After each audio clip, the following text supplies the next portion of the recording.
Being a digital nomad calls for an adventurous life in one country after another. But even if you want to live a laid-back, borderless life, you don't want to end up in an unsafe country. More and more countries are expanding our digital nomad visa lists, and they have some great concessions to offer, starting from cheap accommodation. Yet don't look beyond the most important metric of all: security and well-being of life. This is exactly why I'm cracking the case of the safest countries for digital nomads in 2023. My point scoring criteria is going to be pretty inclusive. I'll award or deduct points on the basis of safety for women, vulnerability to frequent natural disasters, peace index, and crime rates. Yep, I'm not making it easy for our 4 big contestants for this face-off. No compromise when it comes to safety, right?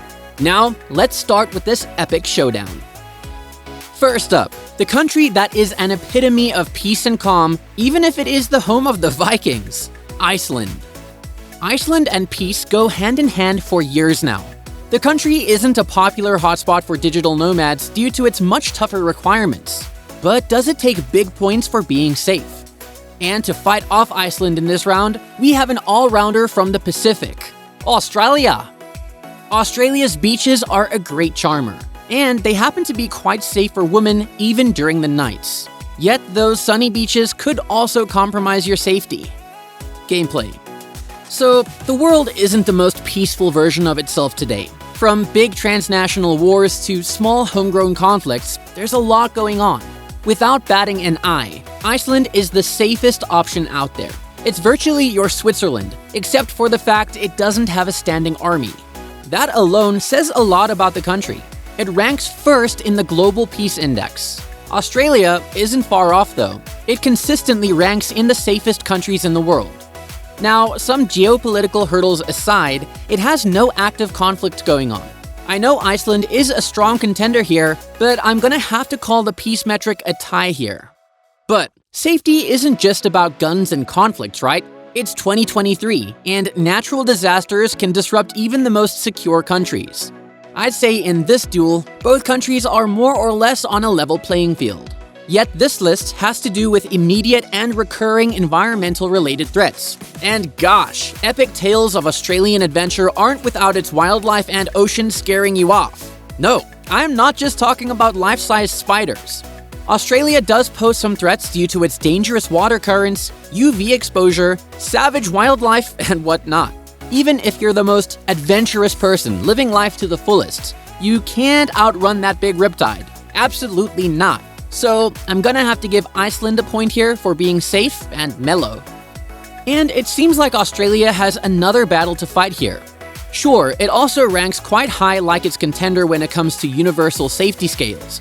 Now, I know petty crimes like mugging and pickpocketing can happen anywhere in the world, but that's one digital nomad experience that won't make it to any of our bucket lists. So I'm gonna rely on statistics there and declare a winner for this duel. Both of our contenders are pretty good with keeping consistently low crime rates. But Icelanders do blow Australians out of the proportion here. They don't break a traffic signal, let alone mug the tourists. Again, Iceland takes the point here. The competition is up to 3-1 here, and there's only one more duel to fight. I'd say Australia definitely knows how to party.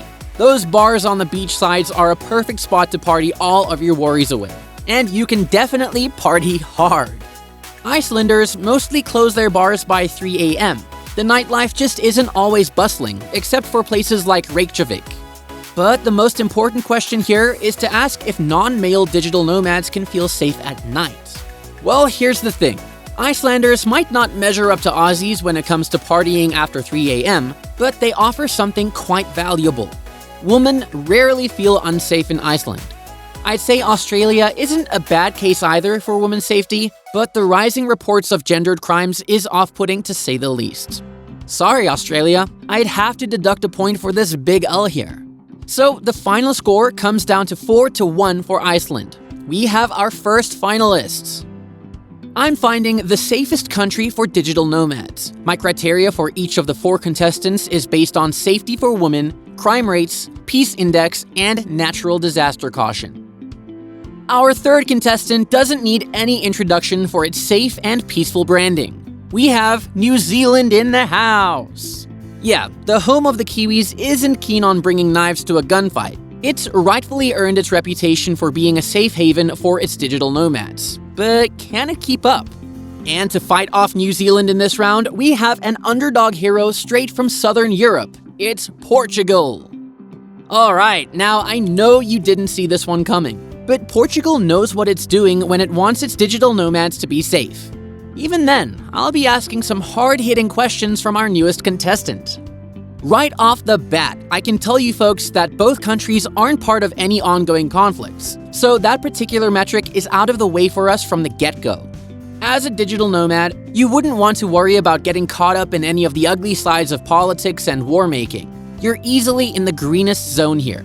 Even the Global Peace Index is pretty close for both of our contestants. Sure, New Zealand made the headlines for its unfortunate mass shooting incident in a mosque in 2020, but since then, the country has further tightened its gun laws. Portugal doesn't have such violent problems either.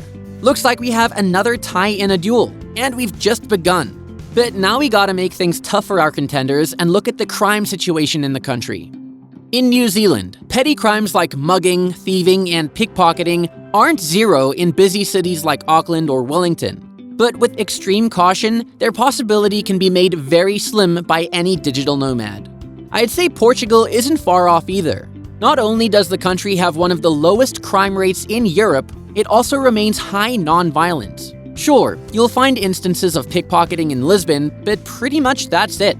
It's highly unlikely that you'll make any trips to police stations during your stay in either of these contenders. Still, never let your guard down. Yet this duel also results in a tie for me. 2 ties in a row? That has to be new for a face-off. But there are more duels to go, and the next category is gonna get tough. Of course, I was going to talk about safety from natural disasters. This category is a bit tricky to navigate because which city you pick matters a lot here. But sticking to major urban centers, both countries have some issues regarding urban flooding.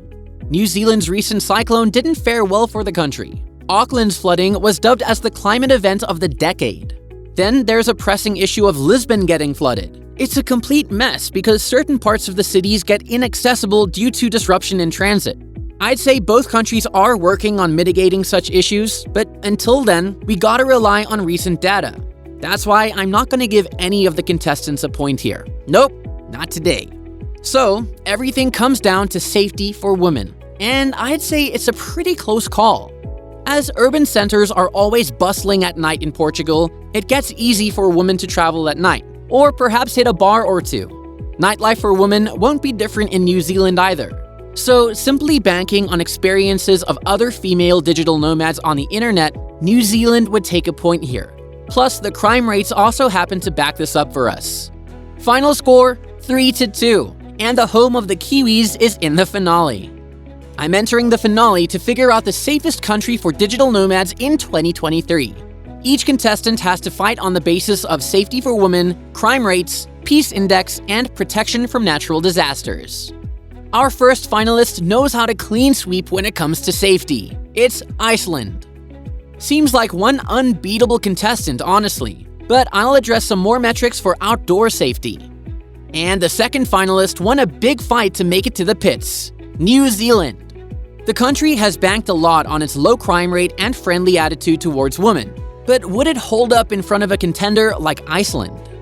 Right, Iceland hasn't lost any big points in this face-off, so I'm gonna make certain criteria a little tougher for our contestant here.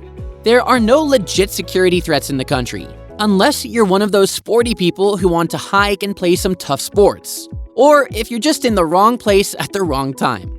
Iceland's outdoor security issues are mostly about its wild landscapes, lava rock formations, and some sharp waterfalls.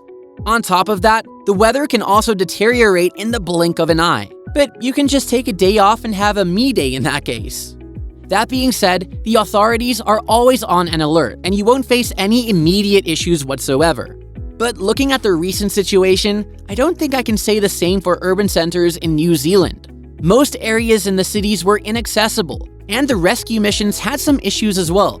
Sure, the cyclone is an annual situation, but I'm mostly scoring on the basis of overall preparedness for natural disasters. So I'd give Iceland a point here for sure.